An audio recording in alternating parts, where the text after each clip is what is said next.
Imagine you're writing a story. You want to describe how a character felt exhausted because they had been working tirelessly on a project.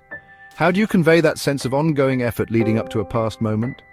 This is where the past perfect continuous tense comes into play. The past perfect continuous helps us paint vivid pictures of the past by expressing actions that continued for a duration before another event in the past. Think of it as highlighting the background story of your sentences. This tense might seem a bit intimidating at first, but fear not. With a clear understanding of its structure and usage, you'll be wielding it like a master storyteller in no time. Let's dive in. The past perfect continuous is formed using a simple formula had been plus the ing form of the main verb. It's all about emphasizing the ongoing nature of an action in the past. Let's break it down. The had been part tells us that we're dealing with an action completed in the past. The ing ending signals that the action was continuous, stretching over a period of time. For example, she had been studying for hours before her friends arrived. Here, the continuous studying took place before the arrival of her friends, both events happening in the past.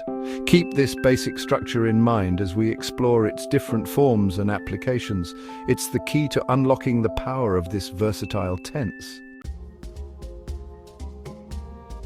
When using the past perfect continuous in its affirmative form, you're simply stating that an action had been happening over a period of time before another action took place. This tense helps to emphasize the duration of the first action. It's the most straightforward way to use this tense, and it can add depth to your storytelling by highlighting the continuity of an action. The structure is as clear as day. Subject plus had been plus verbing plus rest of the sentence. This formula remains consistent, making it easy to construct sentences once you get the hang of it. Let's look at some examples to better understand how this works in practice. They'd been waiting for the bus for an hour before it finally arrived. This sentence shows that their waiting was a continuous action that lasted for a significant amount of time before the bus came. Here we understand that their waiting was a continuous action leading up to the bus's arrival. The use of the past perfect continuous tense helps to paint a clearer picture of the situation. He had been playing video games all afternoon, explaining why he hadn't finished his chores.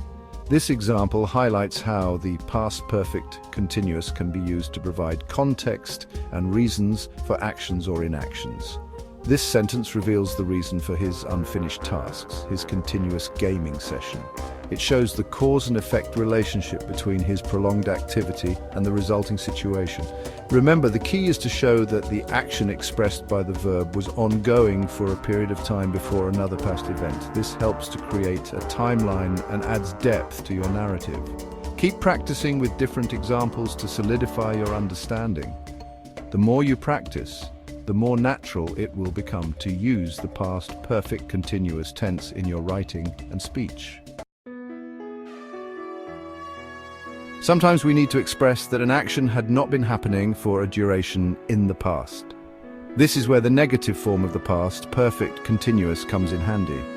Forming negatives is easy, just insert not between had and been. So the structure becomes subject plus had not been plus verbing plus rest of the sentence. For instance, she had not been feeling well for days leading up to her doctor's appointment. This highlights that her illness was ongoing before the appointment.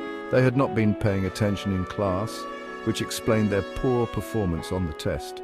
This sentence connects their lack of continuous focus to their test results. As you can see, using the negative form adds a layer of specificity to your sentences, clarifying what was not happening before a past event. Section 5. Asking the right questions, interrogative forms. In this section, we will explore how to effectively use interrogative forms to gather detailed information about past events and actions. Asking questions about the past often requires the past perfect continuous tense. This tense is particularly useful when you want to know about actions that were ongoing before another event in the past. This allows us to inquire about actions that continued for a period before another past event.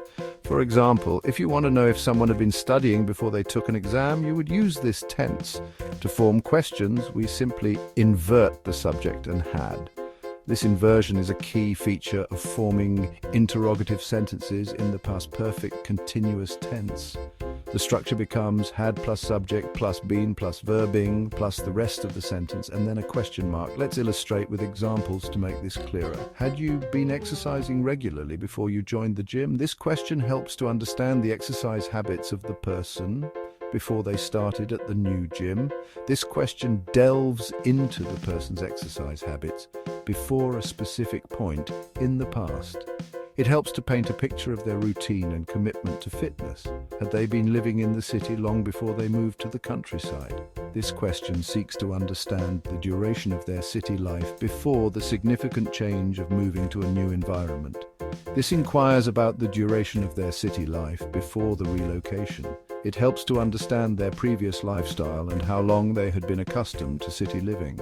Mastering interrogative forms empowers you to ask engaging questions that delve into the nuances of past events and their preceding actions.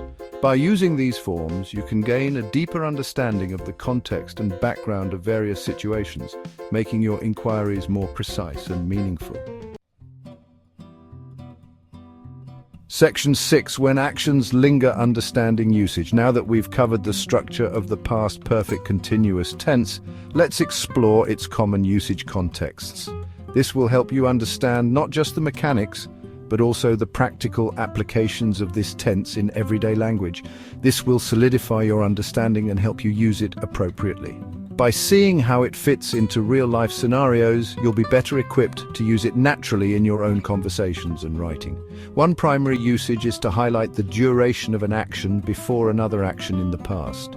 This is particularly useful when you want to emphasize how long something had been happening before something else occurred. For instance, she had been cooking all day when the guests arrived. This sentence not only tells us what she was doing, but also stresses the length of time she spent cooking before the guests showed up.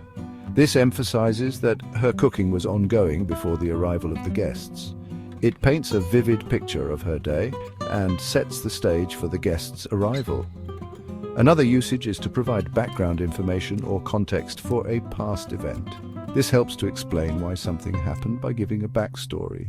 Consider this. He was exhausted because he had been working on his project all night. This sentence gives us a clear reason for his exhaustion by showing the continuous nature of his work.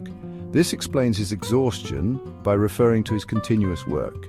It helps the listener understand the cause and effect relationship between his prolonged effort and his tiredness. Lastly, the past perfect continuous is used to describe an action that was interrupted by another action in the past.